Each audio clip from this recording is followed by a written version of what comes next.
Son las 12:51. Amigos, a continuación vamos a dialogar con el asambleísta del Movimiento Ahora, Fabricio Villamar. Buenas tardes, Fabricio. Bienvenido. Fabricio, el tema de las reformas a la ley de tránsito, cuéntenos las más importantes, qué cambios se llegarán a implementar una vez que se apruebe por parte del presidente de la República. En términos conceptuales, quizás lo más importante es haber puesto al ser humano en la pirámide de la movilidad. Me parece que es el elemento del cual se desprende absolutamente el resto de normas que se han ido aprobando en estos días. El saber que en la movilidad primero está el peatón, luego el transporte público, luego la movilidad alternativa, y finalmente el transporte privado me parece que es un avance. Me parece que se han logrado avances importantes también en materia de seguridad vial y de participación de los ciudadanos en la toma de decisiones respecto de la ley. Es una ley que incluye muchos avances tecnológicos, es una ley que le va a obligar a la República a tener datos, porque solamente con datos se puede administrar. Entonces, en la medida de que el tráfico, las unidades de transporte puedan ser monitoreadas, y esto obligadamente por ley, no como ha venido siendo ahora que uno u otro municipio tienen eso y el resto no lo tiene, nos va a permitir dar un salto cualitativo en el transporte de toda la República. Se ha logrado, por ejemplo, conseguir algo que era una aspiración de los grupos indígenas desde hace mucho tiempo, que era el reconocimiento del transporte rural y comunitario. Me parece que ese es un trabajo que se lo ha logrado sacar ahora, después de como 12, 14 años de una lucha de los indígenas, y me parece que esto es importante, el haber encontrado un punto en que la legislación nos permite satisfacer las necesidades de la gente del campo también. ¿Qué permite justamente para la gente del campo esta reforma a la ley, Fabricio? Que la policía ya no capture a los vehículos de los comuneros, de los vecinos del campo, que llevaban a sus vecinos cargando un chanchito, cargando la vaca, cargando los quintales, porque finalmente les decían que estaban utilizando un vehículo privado para un negocio de transporte sin que sean una organización reconocida por la ley como organización de transporte. Y me parece que esa es parte de las grandes ventajas que se tiene con esta norma. El tema de vehículos eléctricos, ¿qué es lo que va a permitir esta nueva ley? Porque sin duda es de avanzada, es decir, tener la posibilidad de lograr algunos beneficios para la persona que compre vehículos eléctricos, sin duda también es importante. ¿Cómo lo mira usted? Es que hay que ir más allá. Mira, no se trata solamente del tema de los vehículos eléctricos, que es muy importante y que la ley se está adelantando a otros países en lo que esto significa.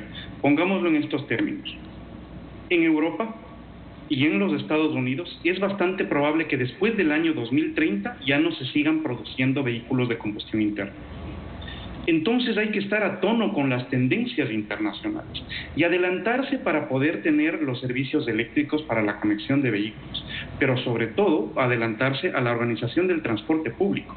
Esta es una ley que adicionalmente debería obligar a los gobiernos autónomos descentralizados a trabajar sobre temas de transporte público eléctrico, es decir, la flexibilidad que se tiene con un bus eléctrico o con un auto eléctrico tiene que ser compensada con la capacidad de programación de un servicio de transporte eléctrico como el que tiene Cuenca, pero manejado dentro de los tiempos normales que debería ser esta contratación, y extenderse para toda la República. Yo creo que ese debería ser de alguna manera el futuro de las ciudades del Ecuador, para poder manejar con algo de previsión en el tiempo lo que será el transporte público para los próximos años. ¿Se crean incentivos, Fabricio, a nivel de la ley? Se crean incentivos, por ejemplo, se crean incentivos para quienes han sido multados y pagan inmediatamente, entonces se les descuenta el 50% de la multa. Se crean incentivos como, por ejemplo, el hacer una propuesta que tendrá que ser ratificada por el Ejecutivo eventualmente, sobre el quitar la rebaja de puntos sobre las infracciones menores. Se crean incentivos, por ejemplo, para las características de comodidad, seguridad y buen trato les permitan a las operadoras de transporte acceder a ser calificadas como tales. Entonces, es una ley que sí establece cuáles podrían ser los lineamientos de la movilidad hacia el futuro, pero lo que son sanciones, eso le corresponde al Código Integral Penal y eventualmente tendrá que revisarse también los cambios que se hacen en esa otra norma. Algunos detractores también han dicho de que eliminar, por ejemplo, en ciertas infracciones, los puntos de la licencia provocaría la impunidad. ¿Qué opinan ustedes con eso? Lo dicho, la materia de las sanciones está tipificada más bien en el Código Integral Penal. Y lo que sí se ha observado es que existen errores de dosimetría penal. Me parece que esa es parte de las cosas sobre las cuales tendrá que trabajar otra comisión de la Asamblea. Pero pongámoslo en términos absolutamente pragmáticos.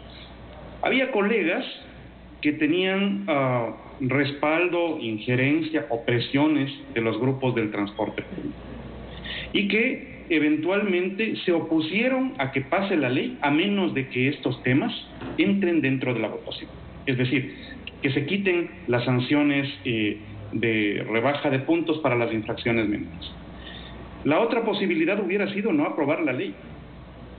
Sin embargo, lo que queda como alternativa es lo siguiente. El presidente de la República electo, dentro de 30 días tendrá que emitir su veto sobre la ley de tránsito y el presidente de la República podrá mejorar los textos y podrá mejorar los conceptos. Para eso es el colegislador. Es decir, tengo la sensación de que siendo esta una buena ley, aún puede ser mejorada por el Ejecutivo. Ahora, legalmente no puede revisar esta ley la nueva Asamblea que se posiciona el 14 de mayo, ¿no? Un poco para aclarar los términos jurídicos. No. El procedimiento de aprobación de la norma es que esta tiene que tener 2 debates en el Pleno de la Asamblea.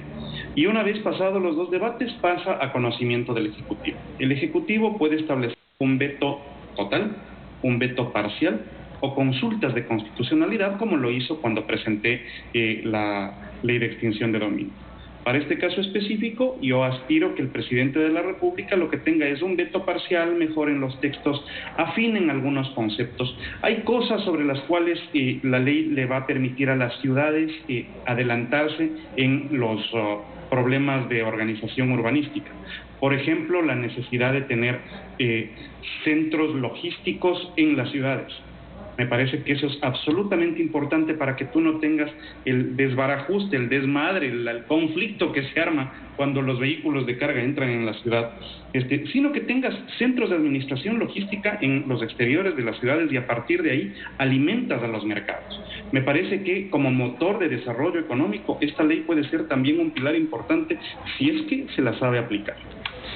Los gremios del transporte han solicitado reunirse ya con el presidente de la República electo para un poco hacer algunos cambios que no están de acuerdo. ¿No se dialogó con los transportistas? ¿Qué pasó en esa ley? Porque ellos dicen que han sido excluidos algunos sectores, claro está. No es cierto.